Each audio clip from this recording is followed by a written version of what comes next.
and he was really furious, his tank commander. So was the army trying to get through behind. But we finally cleared the way. I got on the side, the army went through, and about a week afterwards, the Germans capitulated. They said, "We've had enough of Fred Harris," so that was it. That was the end of the war, the 5th of May or the 8th of May in 1945. So after that, they said, well, we're taking over Berlin because the Russians had captured Berlin. So now we've got to go to Berlin to divide the spoils between Americans, France and England. So we had to go there and take over our sector. And we chose the barracks in Spandau where we were. And there's another bloke living down the road, a bloke called Rudolf Hess was in the prison in Spandau there. And so that's all it was.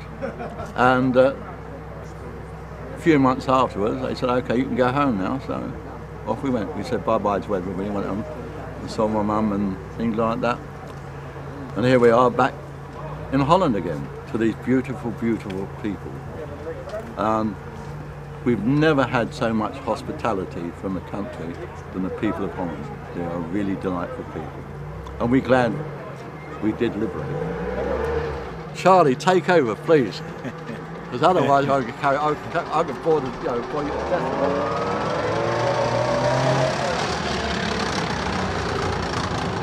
My name is Charlie Francis. I joined the army at 18. The reason I joined then as a volunteer, because all my other friends had gone in and I was on my own. But when I got in, I wanted to say glamorous like a tank driver, but it didn't materialise. I was just a plain lorry driver. And been posted at different companies and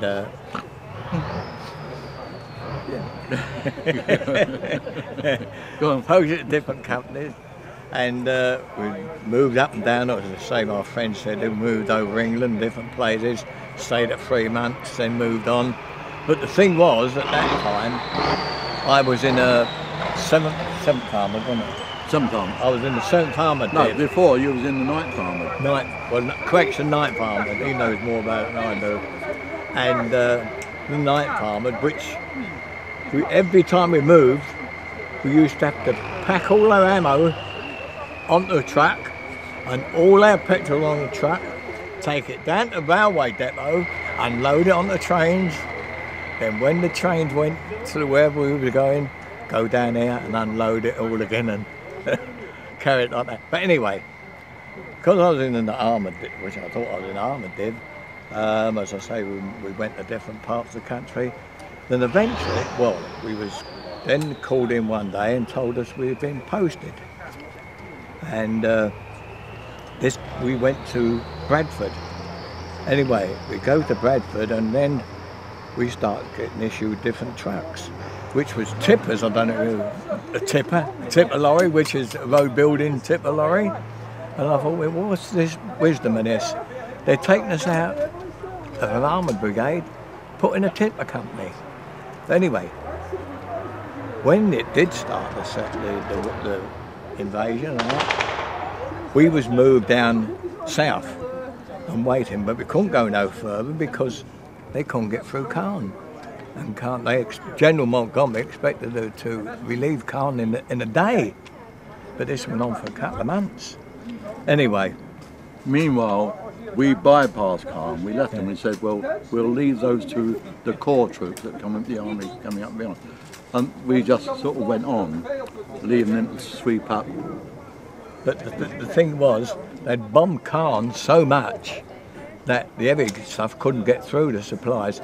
So that's where the tippers came in. We had to build a bypass round Caen.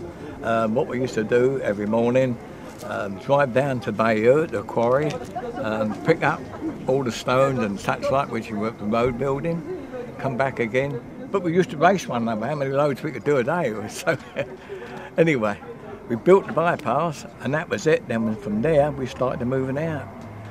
We moved up to France, Lille. We stayed there for a little while and took loads of prisoners back to the coast to get them out. It was in the prison at Lille.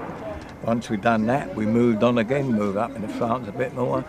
till we moved up into Belgium, and just found a few little places to park up, because the trouble is you got under trucks there, so we used to park in where we could, then move on again.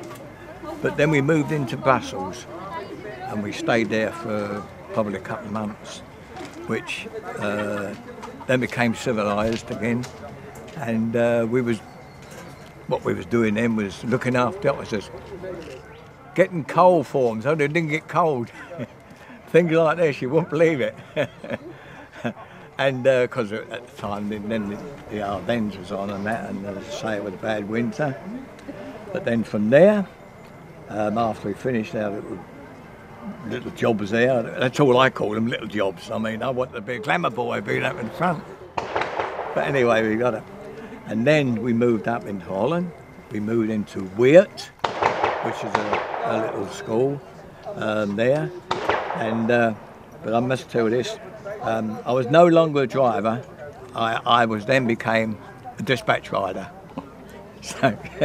So anyway, then we were in Holland for a few weeks. Then as the troops in front moved up, we moved up, never staying too long in the place then. So we went on and on. As I say, once we got over the border, Germany, same thing. Went up to Hanover, stopped a few days. Then they decided we should move on. And I followed our friend up into Berlin. So that's where we ended up. So in Berlin, we, having sort of settled in, they had the victory parade in Berlin. Yeah. Did you attend that? No, I didn't. That wasn't. Didn't want dispatch riders on that. Of course they did. Don-R's were good. Don-R, DR is dispatch rider. So Yeah.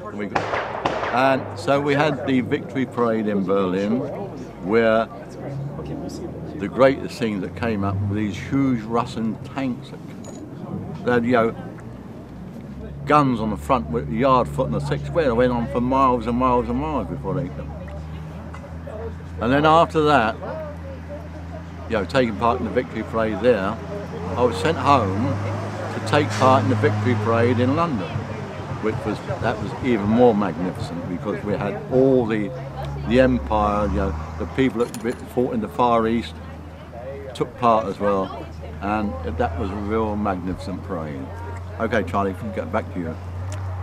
Well, I'll say, we ended up in Berlin, and as the war was over, they started releasing men, and I did not from prison. No, from the services, and being that I was in the building trade before I'd gone into the forces, they urgently wanted people to start rebuilding London, and I was released early, which I enjoyed, because our units then went on to Palestine, so I avoided that.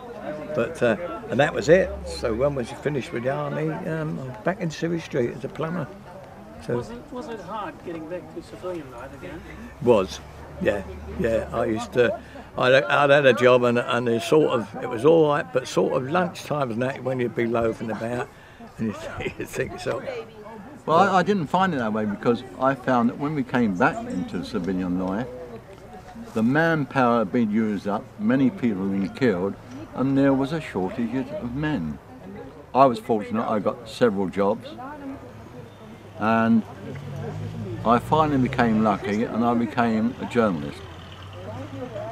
And I became sports editor of our local paper, with a job I held for 40 years. So in 1988, they finally let me loose from the newspaper, because I've now reached the grand old age of 60. We retired at 66, because you had to retire at 65 on this newspaper. But to allow me to complete my 40 years, they allowed me to go on for 60.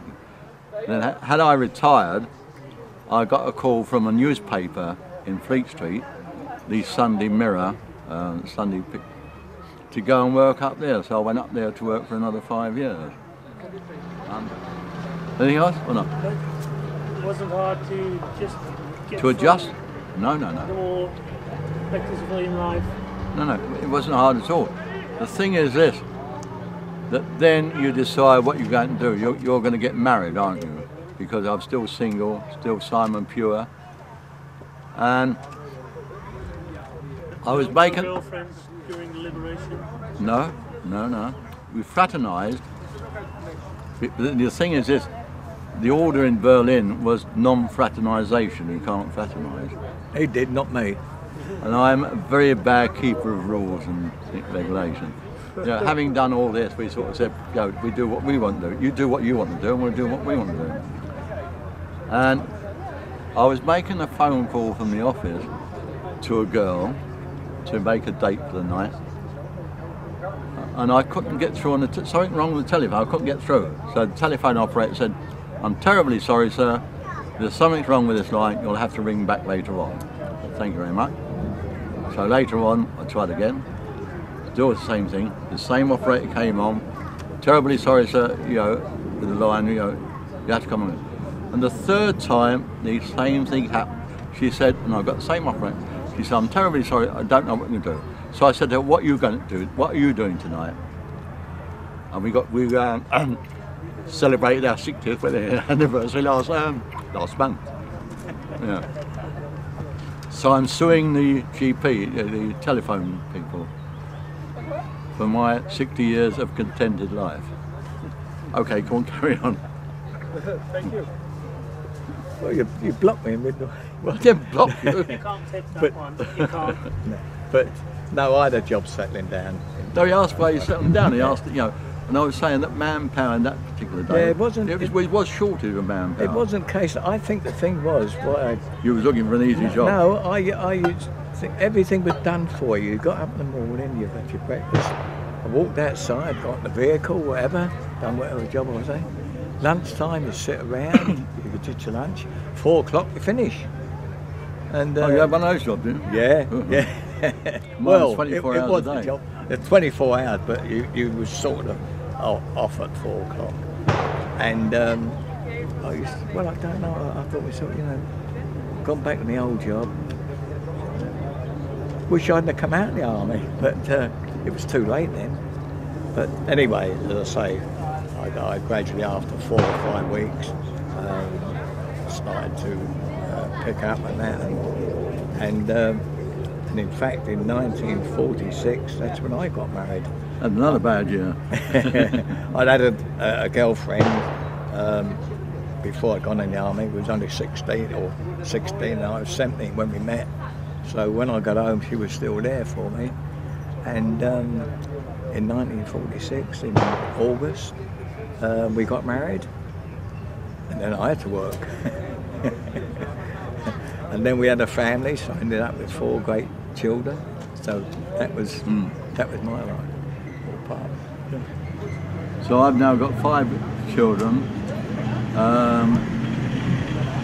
7 grandchildren, I think 5 or 6 great grandchildren. So we're trying to populate the world to take over from us when we go. How long do you want this to go on for anyway? Any last question? Any tips on how to prevent war from happening again? Don't argue. Yeah. That's a good one. No, the thing is this, everybody thinks they have the best of everything. You've got the oil, we got the know-how, we tell you how to dig the oil, how to produce it, then once having produced it, you charge us too much for it, and in the end, everybody gets a bit uptight, and then they go to war to try and get the oil that we asked you to dig for in the first place. It's jealousy. What other people want, then the country wants as well. So instead of negotiating,